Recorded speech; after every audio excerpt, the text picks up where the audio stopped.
1998 में मेरा cousin Yong मुझे खुदावंद यसु की इंजील में शरीक करने आया। वो मेरे लिए इंजील का नुस्खा लाया और मुझे बताया कि पूरी इंजील खुदा की इल्हाम करदा है और ये कि इसमें सब खुदा का कलाम है। इसमें खुदा की बादशाही और अब्दी जिंदगी का रास्ता है। मैं अब्दी जिंदगी हासिल कर सकता हूँ। सुनकर मेरे तजस्सुस में इजाफा हो गया। उसके बाद जब भी वक्त मिला मैंने इंजील पढ़ी। मुझे जल्द मालूम हो गया खुदावंद यसु ही खलासी देने वाला है। मैंने उसे कबूल किया। खुदा का शुक्र है। चूंकि मैं खुदा का आरजूमंद था, इसलिए मैं एक साथी कारकुन बन गया और कलीसिया के लिए मसीहियत की तालीम और वाज का काम शुरू कर दिया। मुझे पुख्ता यकीन था कि इंजील मेरे ईमान की बुनियाद और रहनुमा है। चंद बरसों में चर्च खुश्क हो गया और रूहुल कुद्स के काम को महसूस करना मुश्किल होता जा रहा था। जी हाँ। ज्यादातर अहले ईमान गैर फाल थे। उनका ईमान ठंडा पड़ चुका था और बहुत से बेदीन दुनिया में वापस भी आ गए थे। चीजें ऐसे चलती हैं। हाँ। इन हालात में मुझे बेचैनी होने लगी। मेरा दिल कमजोर पड़ गया। क्या खुदावंद हमें छोड़ सकता था? मैंने सोचा खुदावंद ने क्या कहा था, जो आखिर तक बर्दाश्त करेगा वही निजात पाएगा। मैंने भरोसा किया कि खुदावंद अपने सच्चे पैरोकारों से बदसलूकी नहीं करेगा और खुद को खुदावंद के लिए खर्च करता रहा। मैं अक्सर दिल में दुआ करता था और खुदावंद से सवाल करता था कि हमारे ईमान को मजबूत कर। उसी वक्त मशरकी आसमानी बिजली नामी कलीसा नमूदार हुआ। उन्होंने गवाही दी कि खुदावंद वापस आ चुका है और आखिरी अयाम में अदालत का काम कर रहा है। बहुत से भाई बहनें मशरकी आसमानी बिजली को इख्तियार कर गए। क्या आपने उस वक्त इस पर गौर किया? हाँ। मैंने नहीं किया। मैंने उन्हें कहते सुना कि इंजील में खुदा और इंसान दोनों का कलाम है। मैं इसे कबूल ना कर सका। इंजील वाज़े तौर पर यह बयान करती है, हर एक सहीफा जो खुदा के इल्हाम से है। इंजील में सब खुदा का कलाम है। बुजुर्ग और पादरी हर वक्त ये कहते हैं। क्या मशरकी आसमानी बिजली का कहा इंजील मुखालिफ और खुदावंद से फरेब नहीं? इसलिए मैं मशरकी आसमानी बिजली के बहुत खिलाफ था। इसके बाद से हमारी ज्यादातर मुलाकातों में मशरकी आसमानी बिजली से बचने और उसे रोकने के तरीकाकार पर तबादला ख्याल किया जाता और यह कि कलीसा को अपना रेवड़ खोने से कैसे बचाया जाए। मशरकी आसमानी बिजली के लोगों से अपनी भेड़ों की चोरी रोकने के लिए अपने भाइयों बहनों से कहा, इंजील मुकम्मल तौर पर खुदा की इल्हाम करदा है और इसमें तमाम अल्फाज खुदा के हैं। अगर हम खुदा पर ईमान रखते हैं तो इंजील से अलग होना कुफ्र है। ऐसा करने से उम्मीद थी कि मैं आखिरी अयाम में कादिर मुतलक खुदा के काम की तहकीक से रोकूं, लेकिन वो कादिर मुतलक खुदा को कबूल करते रहे। उसके बाद क्या आप कभी हैरान हुए तुम्हारी पाबंदी के बावजूद उन्होंने कादिर मुतलक खुदा को क्यों कबूल किया? हाँ। उस वक्त मैं उलझन में था। मैंने कादिर मुतलक खुदा की कलीसिया को इंजील की तालीमात से इन्हिराफ का मुर्तकिब ठहराया, लिहाजा मैं तफ्तीश करने के लिए आमादा नहीं था। एक बार कलीसिया के इज्तिमा के बाद घर वापस आने पर मैंने अपनी बीवी को आटा गूंथते देखा। उसके पास एक 60 साला औरत बैठी थी। उसके हाथ में किताब थी और वो तबादला ख्याल कर रही थी। मैं समझ गया वो कादिर मुतलक खुदा पर ईमान रखती है और फिर मैंने गुस्से से कहा, तुम इंजील की इनकारी हो चुकी, फिर भी खुदा पर ईमान का दावा करती हो, निकल जाओ। उम्र रसीदा बहन ने तहम्मुल से मुझसे कहा, भाई बरहम ना हो, अंधाधुंध नताइज अख्ज़ मत करें। हम भी इंजील की ये आयत मानते थे, हर एक सहीफा जो खुदा के इल्हाम से है, जिसका मतलब इंजील में सब खुदा के अल्फाज हैं। बाद में ही हमें एहसास हुआ कि यह तशरीह गलत है। जी हाँ। आपके पास क्या सबूत है? मैंने हिकारत से पूछा। बहन ने कहा, मिसाल के तौर पर लूका की इंजील कहती है, चूंकि बहुतों ने इस पर कमर बांधी है, जो बातें बाहम हुई उन्हें तरतीबवार बयान करें, जैसा कि उन्होंने जो शुरू से खुद देखने वाले और कलाम के खादिम थे उनको हम तक पहुंचाया। क्या इसका मतलब ये नहीं है कि लूका की इंजील लूका ने अपने तजुर्बात से लिखी थी? हाँ जी। लूका ने फकत कुछ हकायक लिखे हैं जो उसने उस वक्त देखे और सुने थे। ये इंसान ने लिखी है तो हम कैसे माने ये खुदा का कलाम है? हाँ, जी बिल्कुल। जो चीजें खुदा की जानिब से इल्हाम करदा हैं उन्हें इंसानी ख्यालात से मिलाने की जरूरत नहीं। आमीन। ये दोनों ही वाज़े तौर पर मुख्तलिफ हैं। मुझे बहन की बातों से कुछ ताज्जुब हुआ। खुदा के इल्हाम करदा अल्फाज में वाकई फर्क है और वो लोग जो कुछ देखते और सुनते हैं उसकी बुनियाद पर लिखते हैं। मैं उसकी बातों में कोई नुक्स नहीं ढूंढ सका। मैंने सांस ली और गहरी नजर से उसकी काबिलियत जांचने की कोशिश की। वो बूढ़ी औरत है, बज़ाहिर तालीम याफ्ता भी नहीं और फिर भी उसे इतनी बसीरत हासिल है, नाकाबिल यकीन। एक लम्हे को मैं लाजवाब हो गया। मेरा चेहरा सुर्ख हो गया था। मैं परेशान था कि उसकी बातों से गुमराह हो जाऊंगा। मैं खांसा और उससे कहा, बहुत हुआ, हमारे अकायद मुख्तलिफ हैं, दोबारा यहां मत आना। ये कहकर मैंने उस बहन को दरवाजे से बाहर धकेल दिया। उसकी आंखों का तासुर और सर्दियों की हवा में उसकी कमजोर जिसामत देखकर मुझे अपने दिल में एक तेज छुरा लगता महसूस हुआ। एक अजीब सा एहसास था, लेकिन याद पड़ा इंजील का सारा कलाम खुदा का कैसे, और अलावा अज़ीं कुछ भी खुदा पर ईमान नहीं। उनका वाज इंजील से मावरा है, फिर भी वो कलीसिया से भेड़ें चुराने आए। मैं उनका वाज नहीं सुन सकता, मुझे अपने मौकफ पर रहना है। इसके बाद मैं अपनी सोच और इक़दामात से मुतमईन था, मुझे अपने रेवड़ की हिफाजत करनी थी। इसके बावजूद जब भी मैंने कादर मुतलक खुदा के कलीसिया से किसी को देखा, मैं घबरा गया। उनका तबादला ख्याल मंतकी था और उसकी तरदीद करना मुश्किल था। सख्त रवैये के सिवा कोई और चारा ना था और एक हिकमत अमली अपनाने की जरूरत थी। उनकी बात ना सुनी जाए, उनकी किताबें ना पढ़ी जाएं या उनसे राब्ता ना रखा जाए। खुदावंद यसु ने कहा, मेरी भेड़ें मेरी आवाज सुनती हैं। अगर आप ना सुने, ना पढ़े, ना बातचीत करें तो आप खुदा को कैसे कबूल कर सकते हैं? बिलाखिर आपने आखिरी अयाम में खुदा का काम कैसे कबूल किया? हाँ बिल्कुल। इससे पहले कि मैं ये जान पाता, ये 2004 के खिज़ां का अवाइल था। मेरे कज़न योंग ने फ़ोन किया, उसे मेरी सख्त ज़रूरत थी। मैं जल्दी से गया। उसने वहां मुझे वोंग से मुतारिफ करवाया। उसने कहा वोंग एक वाइज हैं और उन्होंने हमें खुदावंद के बारे में बात करने को कहा। मैं वाकई खुश था और आदाब कहने के बाद मेरे कज़न ने मुझे एक इंजील दी और 2 मोटे गत्ते की जिल्द वाली किताबें निकाली। मैंने देखा और सर वर्क पर दर्ज था, कलाम जिस्म में जाहिर होता है, मशरकी आसमानी बिजली की तसानीफ। मैंने उसी वक्त ये कहा, योंग क्या तुमने मशरकी आसमानी बिजली कबूल की? मेरे कज़न ने हंसते हुए कहा, यह दुरुस्त है, मैंने इसलिए आपको बुलाया ताकि आपसे तबादला ख्याल करूं। उम्मीद है आप आखिरी अयाम में कादर मुतलक खुदा के काम पर नजर डालेंगे। यहां मुझे याद आया कि किस तरह पादरियों और बुजुर्गों ने कहा, इंजील मुकम्मल खुदा का इल्हाम है, तमाम अल्फाज खुदा के हैं। मशरकी आसमानी बिजली इंजील से बढ़ गई। वो खुदावंद की तालीमात से हट गए, हमें उनकी नहीं सुननी चाहिए। हमारा बेहतरीन जवाबी इक़दाम उनसे बचना था। लिहाजा मैंने बहाना बनाया कि मुझे घर में एक काम है। मेरे कज़न ने हमवार लहजे में कहा, आप कादर मुतलक खुदा पर ईमान वालों से क्यों भागते हैं? आपको गुमराह किए जाने का डर है। चूंकि आप यहां हैं, क्यों ना बातचीत की जाए और इस पर जुस्तजू करें। हाँ। मैं अपनी नशिस्त पर वापस आने के सिवा कुछ नहीं कर सकता था, लेकिन मेरा जहन मुंतशिर था। आज मुझे इस सूरत हाल से कैसे निमटना चाहिए? मैंने दिल में खुदावंद से दुआ की, खुदावंद ये सूरत हाल आपको सौंपता हूं, मेरी रहनुमाई करें। फिर मेरे कज़न ने कलाम जिस्म में जाहिर होता है उठाई और कादर मुतलक खुदा के कलाम का एक इक्तबास पढ़ा। सफ़ा नंबर 1300। मैं तुम्हें नसीहत करता हूं कि खुदा पर ईमान के रास्ते पर एहतियात से चलो, फौरन नतीजे पर ना पहुंच जाया करो।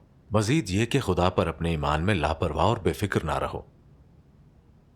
तुम्हें यह जान लेना चाहिए कि कम अज कम खुदा पर ईमान रखने वालों को आजिज और ताजीम करने वाला होना चाहिए। वो लोग जिन्होंने सच सुन लिया और फिर भी उस पर नाक भूं चढ़ाते हैं, वो बेवकूफ और जाहिल हैं। वो जो सच सुन चुके हैं और फिर भी लापरवाही से किसी नतीजे पर पहुंचते हैं या उसकी मजम्मत करते हैं, वो तकब्बुर में मुब्तला है। यसु पर ईमान रखने वाला कोई भी फर्द दूसरों पर लानत भेजने या मजम्मत करने का अहल नहीं है। तुम सबको अक्लमंद और सच्चाई कबूल करने वाला बनना चाहिए। गालिबन सच्चाई का रास्ता सुनकर और जिंदगी के अल्फाज पढ़कर तुझे यकीन है कि इन 10,000 अल्फाज में से सिर्फ एक लफ्ज तेरे एतकादात और इंजील के मुताबिक है, और फिर तुझे इन 10,000 अल्फाज में से इसकी तलाश जारी रखनी चाहिए। मैं अब भी तुझे आजिज़ी इख्तियार करने, ज्यादा पुरएतमाद ना बनने और अपनी सताइश ना करने की नसीहत करता हूं। अपने दिल में खुदा के लिए इस कदर मामूली ताजीम रखने से भी तुझे ज्यादा रोशनी हासिल होगी। अगर तू इन अल्फाज का बगौर जायजा ले और मुतवातिर इन पर गौर करता रहे तो तू समझ जाएगा कि ये सच हैं या नहीं और इनका ताल्लुक जिंदगी से है या नहीं। आमीन। आमीन। मैं वहां बज़ाहिर साकित बैठा था, लेकिन हकीकत में किताब के अल्फाज ने एक तासुर कायम किया था। खुदा का शुक्र है। ये तमाम मुतालबात खुदावंद यसु के अल्फाज के मुताबिक थे। मुबारक हैं वो जो दिल के गरीब हैं, क्योंकि आसमान की बादशाही उन्हीं की है। जो लोग खुदा पर ईमान रखते हैं उनमें आजिज़ी और जुस्तजू का रवैया होना चाहिए। आमीन। میں نے مشرقی آسمانی بجلی کی مذمت کی اور بغیر سوچے سمجھے فیصلہ کیا. میں متکبر اور خود راست باز تھا. میں نے اپنے آپ کو مجرم محسوس کیا اور اپنے آپ میں سوچا ان الفاظ میں کچھ خاص ہے, یہ خداوند کی تعلیمات سے ملتے ہیں. کیا یہ الفاظ لوٹے ہوئے خداوند کے الفاظ ہو سکتے ہیں؟ میں نے اس وقت کا سوچا جب قادر مطلق خدا کی کلیسیا کے لوگوں سے بات کی. وہ باوقار اور راست باز تھے. انہوں نے محبت اور صبر سے انجیل پھیلائی اور سوالات کے بارے میں وضاحتیں انتہائی مستحکم اور قائل کرنے والی تھیں. آمین. وہ روح القدس کے کام کے بغیر خود یہ کیسے حاصل کر سکتے تھے؟ اس سے پتہ چلا کہ قادر مطلق خدا کا طریقہ خاص تھا. اگر قادر مطلق خدا لوٹا ہوا خداوند یسوع تھا اور میں نے کوئی تفتیش نہیں کی تو کیا میں خداوند کے خیر مقدم کا موقع کھو رہا ہوں اور ان کی نظر میں مسترد ہو رہا ہوں؟ ہاں. جی ہاں. میں نے سوچا مجھے خداوند کے آنے یا نہ آنے کی جستجو کرنی چاہیے. پھر میرے پاس ایک واضح موقف ہوگا. میں نے ایک لمحے کے لیے سوچا, پھر ثابت قدمی سے کہا آپ نے جو الفاظ پڑھے وہ اچھے اور خاص تھے, لیکن میں نہیں سمجھا. انجیل مسیحیت کا بنیادی اصول ہے. 2000 سال سے زائد یہ مذہبی عقیدہ ہے کہ انجیل مکمل خدا کا الہام ہے, اور یہ کہ انجیل میں درج ہر چیز خدا کا کلام ہے اور انجیل خداوند کی نمائندگی کرتی ہے. میں نے پوری عمر اسے سچ مانا. لیکن آپ کہتے ہیں کہ انجیل میں خدا اور انسان دونوں کے الفاظ ہیں.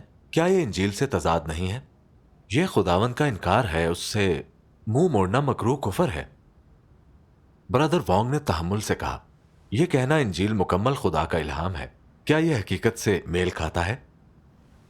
خداوند کی طرف سے کون سے لفظ ثابت ہیں؟ اس سوال نے مجھے گم کر دیا. یہ درست ہے, یہ الفاظ پال نے بولے تھے, نہ کہ خداوند یسوع نے. یہ درست ہے. پھر برادر وانگ نے کہا, خداوند یسوع نے کبھی نہیں کہا کہ انجیل خدا کا الہام ہے. روح القدس نے بھی اس کی گواہی نہیں دی. پال نے جو کچھ کہا وہ انجیل کے بارے میں اس کی رائے تھی اور خدا کی قطعاً نمائندگی نہیں کرتا. آمین. میں چپ تھا کیونکہ وہ ٹھیک تھا. پھر برادر وانگ نے پوچھا, پال نے کہا ہر ایک صحیفہ جو خدا کے الہام سے جب وہ کتاب مقدس کہتا ہے تو کیا وہ پوری انجیل یا اس کے ایک حصے کا حوالہ دے رہا ہوتا ہے؟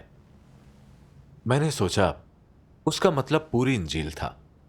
برادر وانگ نے مزید کہا, دراصل پال نے خداوند کے آنے کے 60 سال بعد 2 تیموتھیوس لکھے تھے, اور اس وقت ابھی جدید عہد نامہ مرتب نہیں کیا گیا تھا, صرف قدیم عہد نامہ تھا.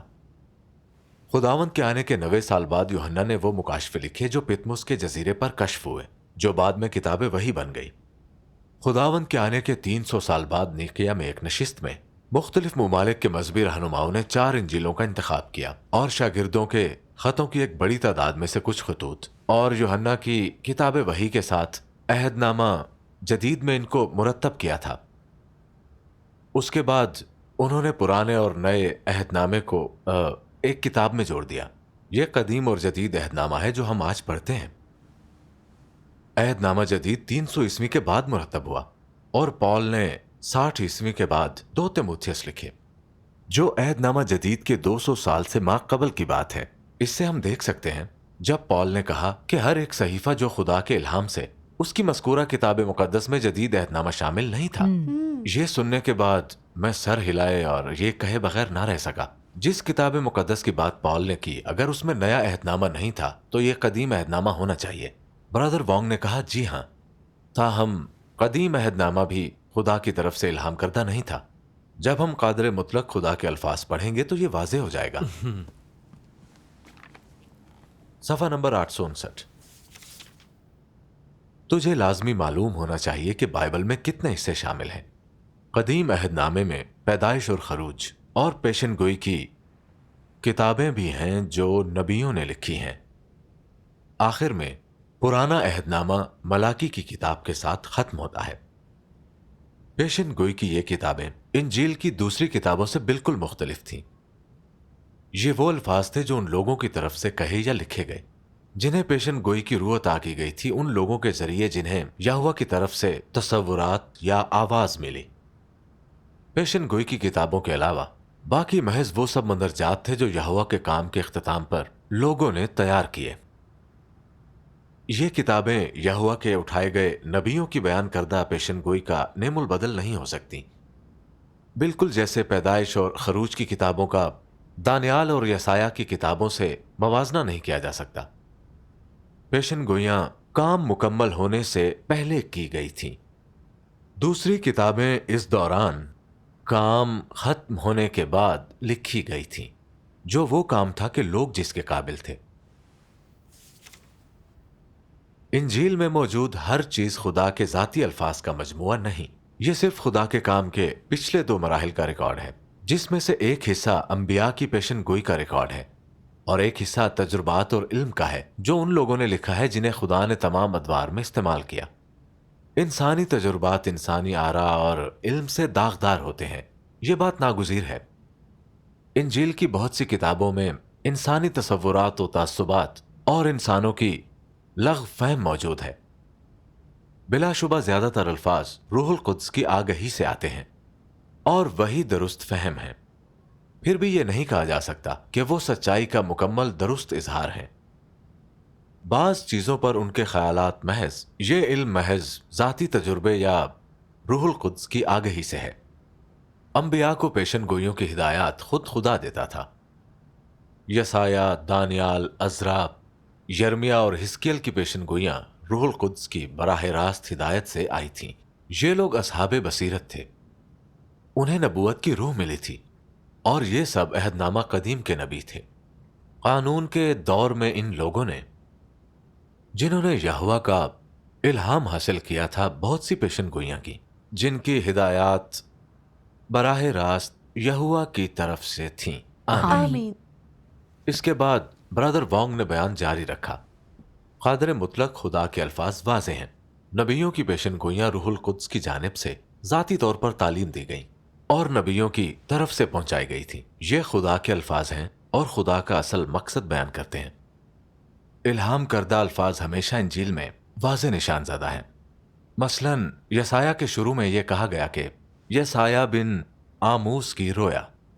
यर्मिया की इब्तिदा में कहा गया, जिस पर खुदावंद का कलाम लोगों को फकत ये यकीनी बनाने पर तवज्जो देनी चाहिए कि कौन से अल्फाज खुदा के इल्हाम हैं। कितनी सच्ची बात है। हाँ, नबियों की किताबों के अलावा बाकी इंजील खुदा के काम के शाहिद लोगों के बयानात हैं, ज्यादातर यादाश्तों के रिकॉर्ड हैं और ये सब तजुर्बात और अल्फाज लोगों के हैं। हम उन्हें खुदा के अल्फाज नहीं कह सकते, लिहाजा उनमें इंसानी फहम की मिलावट है। हाँ जी। जैसे कि दूसरा सैमुएल 24:1 में किस तरह कहता है, इसके बाद खुदावंद का गुस्सा इसराइल पर फिर भड़का और उसने दाऊद के दिल को उनके खिलाफ ये कहकर उभारा कि जाकर इसराइल और यहूदा को गिन। इसके बावजूद पहला तवारीख 21:1 कहती है, और शैतान ने इसराइल के खिलाफ उठकर दाऊद को उभारा कि इसराइल का शुमार करे। ये दोनों आयात उस वक्त की दर्ज करदा हैं जब दाऊद ने इसराइल को शुमार किया था। एक जगह कहा गया कि यहोवा खुदा ने दाऊद को इसराइल को शुमार करने भेजा और दूसरे में यह कहता है कि यह शैतान था जिसने दाऊद को भेजा था। अगर यह खुदा की जानिब से इल्हाम करदा है तो इसमें इतना बड़ा तजाद कैसे हो सकता है? हाँ, अगर पूरा कदीम अहदनामा खुदा की जानिब से इल्हाम करदा था तो क्या खुदा ने एक ही वाक़ये की कहानी को इल्हाम करने में गलती की होगी? वो नहीं वो करेगा। ये जी नामुमकिन है। दुरुस्त। ब्रदर वोंग की बातें सुनने के बाद मेरा जहन नुमाया तौर पर खुल गया था और मेरे जिद्दी जहनी दिफा रेजा रेजा होने लगे। खुदा का शुक्र है। मैंने कहा, अगर अहदनामा कदीम पूरी तरह खुदा का इल्हाम करदा नहीं तो फिर हम अहदनामा जदीद को भी मुकम्मल तौर पर खुदा का कलाम नहीं समझ सकते, क्योंकि यह रसूलों के मंदरजात पर मुश्तमिल है। ब्रदर वोंग ने खुशी से कहा, खुदा का शुक्र है कि तुम्हारा फहम दुरुस्त है। फिर ब्रदर वोंग ने कहा, दर हकीकत अहदनामा जदीद में सिर्फ खुदावंद यसू के अल्फाज और वही की पेशन गोई ही खुदा के अल्फाज हैं। बाकी अल्फाज शागिर्दों और फरीसियों के या आम लोगों के, सिपाहियों के और शैतान के अल्फाज हैं। क्या यह कहना बेमानी नहीं कि इंजील में हर चीज खुदा का कलाम है? क्या यह तौहीन नहीं है? हाँ बिल्कुल। हाँ, बिल्कुल। फिर ब्रदर वोंग ने मुझे कादर मुतलक खुदा के कलाम का एक और इक्तबास सुनाया। सफा नंबर 869। मैं इसे पढ़ूंगा। ठीक है। आज लोग मानते हैं कि इंजील खुदा है और ये कि खुदा इंजील है। वो ये भी मानते हैं कि इंजील के तमाम अल्फाज वही थे जो खुदा ने कहे और ये कि वो सब खुदा की तरफ से कहे गए थे। जो लोग खुदा पर ईमान रखते हैं वो ये भी सोचते हैं कि अगरचे कदीम और नए अहदनामे की तमाम 66 किताबें लोगों ने लिखी थीं, مگر وہ سب خدا کا الہام اور روح القدس کے اقوال کے مندرجات تھے۔ یہ انسان کی غلط فہمی ہے اور یہ حقائق سے پوری طرح مطابقت نہیں رکھتی۔ در حقیقت پیشن گوئیوں کی کتابوں کے علاوہ عہد نامہ قدیم کا بیشتر حصہ ایک تاریخی ریکارڈ ہے۔ نئے عہد نامے کے کچھ خطوط لوگوں کے تجربات کی وجہ سے ہیں اور کچھ روح القدس کی روحانی بصیرت کی وجہ سے۔ پال کے خطوط مثال کے طور پر ایک آدمی کے کام سے پیدا ہوئے۔ وہ روح القدس کے آگہی یافتہ تھے۔ وہ خط کلیسیاؤں کے لیے لکھے گئے تھے اور کلیسیاؤں کے بھائیوں اور بہنوں کے لیے ترغیب اور حوصلہ افزائی کے الفاظ تھے۔ وہ روح القدس کے کہے گئے الفاظ نہیں تھے۔ پال روح القدس کی طرف سے بات نہیں کر سکتا تھا اور نہ ہی وہ ایک نبی تھا۔ اس نے وہ خواب بہت کم دیکھے تھے جو یوحنا نے دیکھے تھے۔ اس کے خطوط افیوسس، فلاڈیلفیا، گلیشیا کے کلیسیاؤں اور دیگر کلیسیاؤں کے لیے لکھے گئے تھے۔ اگر لوگ پال کی طرح کے خطوط یا الفاظ کو روح القدس کے الفاظ کے طور پر دیکھتے ہیں اور انہیں خدا کے طور پر پوچھتے ہیں تو پھر یہ کہا جا سکتا ہے کہ وہ ناقابل امتیاز ہیں۔ مزید سختی سے بولیں تو کیا یہ کھلی گستاخی نہیں ہے؟ ہاں جی۔ ایک آدمی خدا کی طرف سے کیسے بات کر سکتا ہے اور لوگ اس کے خطوط کے ریکارڈ اور اس کے کہے گئے الفاظ کے سامنے کیسے جھک سکتے ہیں گویا کہ وہ کوئی مقدس آسمانی کتاب ہے؟ کیا خدا کے الفاظ ایک آدمی کے ذریعے کہے جا سکتے ہیں؟ ایک آدمی خدا کی طرف سے کیسے بات کر سکتا تھا؟ آمین۔ آمین۔ جتنا سنتا گیا سمجھتا گیا، مجھے افسوس ہوا۔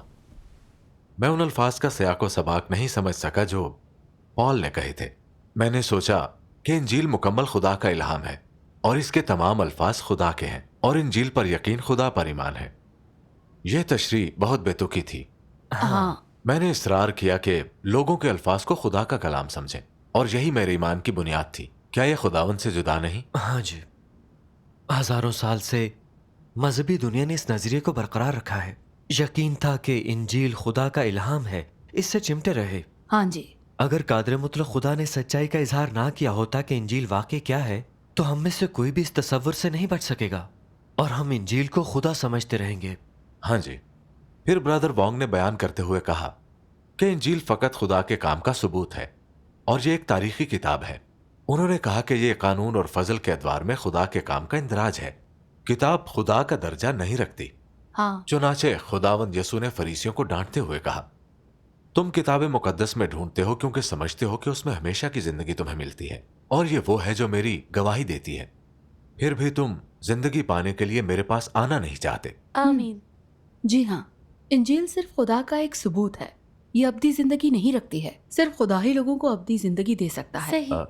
ہاں، مجھے یاد ہے میرے کزن نے بھی بات کی تھی کہ انجیل پڑھنے کے ذریعے ہم قانون اور فضل کے ادوار میں خدا کے کام کو سمجھتے ہیں۔ ہم جانتے ہیں کہ کائنات کی ہر چیز خدا نے بنائی تھی۔ خدا نے انسانوں کی رہنمائی خاطر قانون کیسے نافذ کیا اور ہم زمین پر کیسے رہیں اور کس طرح خدا کی عبادت کریں۔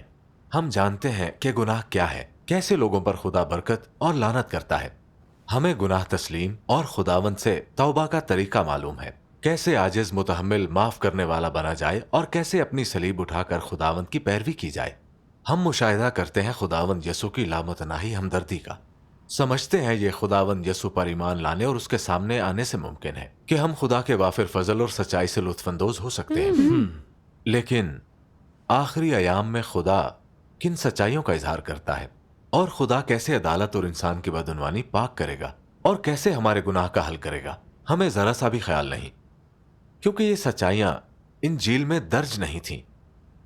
خداوند یسوع کے نجات کے عمل کی بنیاد پر آخری ایام کے قادر مطلق خدا نے عدالت کا کام شروع کیا۔ خدا کے گھر سے سچائی کا اظہار کیا نوع انسانی کو پاک کرنے کے لیے، اور بدعنوان نوع انسانی کے شیطانی مزاج اور فطرت کو ظاہر کیا ہے تاکہ ہماری بدعنوانی پاک ہو اور ہم ایسے لوگ بنیں جو خدا کی اطاعت کرتے ہیں۔ اور ہمیں یہ ماننا پڑتا ہے کہ خدا کا مزاج مقدس اور راست باز ہے اور جرم کی اجازت نہیں دیتا۔ آمین۔ یہ الفاظ ابدی زندگی کا حقیقی طریقہ ہے آمین۔ اور وہ خداوند یسوع کی پیشن گوئی پوری کرتے ہیں۔ مجھے تم سے اور بھی بہت سی باتیں کہنا ہے مگر اب تم ان کی برداشت نہیں کر سکتے، لیکن جب وہ یعنی روح حق آئے گا تو تم کو تمام سچائی کی راہ دکھائے گا۔ آمین۔ یہ کتاب کلام جسم میں ظاہر ہوتا ہے۔ کیا وہی میں یہ پیشن گوئی کی گئی ہے کہ روح القدس تمام کلیسیاؤں سے بات کرتا ہے؟ یہ میمنے کی طرف سے کھولا گیا تومار ہے۔ آمین۔ قادر مطلق خدا کا کلام پڑھ کر مذہبی دنیا سے خدا کے سچے ایمانداروں نے خدا کی آواز پہچانی، قادر مطلق خدا کی طرف رجوع کیا اور میمنے کے پیچھے چل پڑے ہیں۔ خدا کا شکر ہے، خدا کا شکر ہے۔ یہ دلہا کی شادی کی دعوت میں شرکت کرنے والی دانش مند کنواریاں ہیں۔ آمین۔ صحیح۔ پھر وانگ نے قادر مطلق خدا کے کلام کا ایک اور اقتباس پڑھا۔ آئیے ایک ویڈیو دیکھتے ہیں۔ یہ ٹھیک ہے۔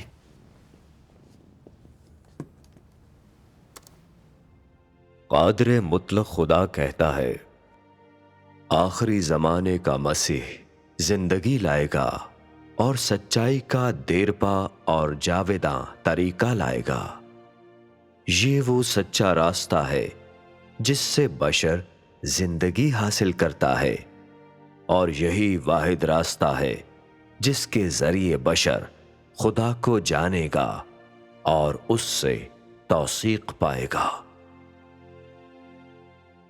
اگر تو آخری زمانے کے مسیح کے فراہم کردہ طرز زندگی کی جستجو نہیں کرتا تو تجھے کبھی یسوع کی تائید حاصل نہیں ہو سکے گی، اور تو آسمانوں کی بادشاہی کے دروازے سے داخل ہونے کا کبھی اہل نہیں ہو پائے گا، کیونکہ تو صرف ایک کٹ پتلی اور تاریخ کا قیدی رہے گا۔ جو لوگ ضابطوں، حروف اور تاریخ کے طوق میں جکڑے جاتے ہیں وہ کبھی زندگی حاصل نہ کر پائیں گے، اور نہ ہی دائمی زندگی کا راستہ حاصل کر سکیں گے۔ یہ اس وجہ سے ہے کیونکہ ان کے پاس صرف وہ گدلا پانی ہے جو ہزاروں سال سے رکا ہوا ہے، نہ کہ زندگی کا وہ پانی جو تخت سے بہتا ہے۔ وہ جن تک زندگی کا پانی نہیں پہنچتا وہ ہمیشہ لاشیں، شیطان کے کھلونے اور دوزخ کے بیٹے رہیں گے۔ پھر وہ خدا کو کیسے دیکھ سکیں گے؟ اگر تو صرف ماضی سے جڑے رہنے کی کوشش کرتا ہے، صرف جامد رہ کر چیزوں کو برقرار رکھنے کی کوشش کرتا ہے اور جمود تبدیل کرنے اور تاریخ کو ترک کرنے کی کوشش نہیں کرتا، تو کیا تو ہمیشہ خدا کے خلاف نہیں رہے گا؟ خدا کے کام کے مراحل بہت پھیلے ہوئے ہیں اور زبردست ہیں، جیسے لہریں اور گرجتی بجلی۔ پھر بھی تو بس بیٹھ کر کاہلی سے تباہی کا انتظار کرتا ہے، اپنی حماقت تھام کر کچھ نہیں کر رہا۔ اس طرح تو کچھ ایسا کیسا بن سکتا ہے جو میڈھے کے نقش قدم پر چلے؟ تو جس خدا کو خدا کے طور پر دیکھتا ہے اس کا جواز کیسے پیش کرے گا جو ہمیشہ نیا اور کبھی پرانا نہیں ہوتا؟ اور تیری خستہ حال کتابوں کے الفاظ تجھے نئے دور میں کیسے لے کر جا سکتا ہے؟ وہ خدا کے کاموں کے نقش قدم کی جستجو کی طرف تیری رہنمائی کیسے کر سکتا ہے اور تجھے جنت میں کیسے لے کر جائے گا؟ تیرے ہاتھوں میں جو خطوط ہیں وہ عارضی سکون تو فراہم کر سکتے ہیں، لیکن طرز زندگی فراہم کرنے والی سچائیاں فراہم نہیں کر سکتے۔ تو جو صحیفے پڑھتا ہے وہ صرف تیری زبان کو تقویت دے سکتے ہیں، اور وہ فلسفے کے الفاظ نہیں ہیں جو تجھے انسانی زندگی کے متعلق جاننے میں مدد دے سکیں، نہ ہی وہ راستے جو تجھے کمال کی طرف لے جا سکتے ہیں۔ کیا یہ تضادات تجھے غور و فکر کی بنیاد فراہم نہیں کرتے؟ کیا یہ تجھے اندر موجود رازوں کا ادراک نہیں دیتا؟ کیا تو اپنے طور پر خدا سے ملنے کے لیے جنت میں جانے کے قابل ہے؟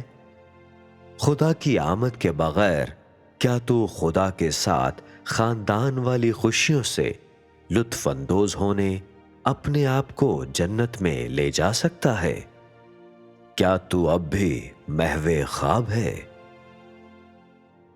پھر میری تجویز ہے کہ تو خواب دیکھنا چھوڑ دے اور دیکھ کہ اب کون کام کر رہا ہے. دیکھ کہ آخری زمانے میں بشر کو بچانے کا کام کون کر رہا ہے. اگر تو ایسا نہیں کرتا تو تو کبھی سچائی تک نہیں پہنچ سکتا اور کبھی زندگی حاصل نہیں کر سکتا. آمین آمین. یہ الفاظ سن کر میں ہل گیا. اگر میں اپنے مذہبی نظریات سے چمٹا رہا تو آخر میں ہی وہ ہوں گا جو کھو گیا. میں نے سوچا کہ میں نے اپنی مسیحیت کے برسوں کے دوران کتنا علم اکٹھا کیا تھا، پھر بھی مجھے بمشکل سچائی یا خدا کا فہم تھا. اس کے برعکس میں متکبر ہوتا جا رہا تھا. خداوند لوٹ آیا، لیکن میں نے یہ تحقیق نہیں کی. میں نے انجیل کا استعمال قادر مطلق خدا کی مذمت کے لیے کیا. میں ان فریسیوں کی طرح تھا جنہوں نے خدا کے خلاف مزاحمت کی تھی. میں اندھا تھا، خدا کو نہیں جانتا تھا. میں اپنے تصورات سے چمٹا رہا. میں ان کے بھی خلاف ہو گیا جو اس بات کی تحقیق کر رہے تھے. کیا یہ خلل نہیں ڈال رہا تھا؟ اگر دوسرے لوگ خداوند کا خیر مقدم نہیں کرتے تو وہ خدا کی بادشاہی میں جانے سے محروم ہوتے. میں دوسروں کو جہنم میں گھسیٹ رہا تھا. میں نے ایسی برائی کی، پھر بھی خدا نے مجھے فضل اور ہمدردی دکھائی. اے خدا، مجھے اس کی آواز سننے دیجیے تاکہ میں اس کا ظہور دیکھ سکوں. میں خدا کا بہت شکر گزار ہوں. آمین. ہاں، خدا کا شکر ہے. اس کے بعد ہم نے انجیل پر مباحثہ جاری رکھا. فضل کے دور میں کلیسیا کیوں ویران ہوئی اس پر بھی بات کی. خدا کام کے کن 3 مراحل اور زیادہ کے ذریعے نوع انسانی کو بچاتا ہے. بعد میں نے آخری ایام میں قادر مطلق خدا کا کام تسلیم کیا. پھر میری بیوی نے بھی اسے قبول کیا. یہ خدا زبردست کا ہے. شکر ہے. ان کا شکریہ. خدا کی بھیڑیں اس کی آواز سنتی ہیں.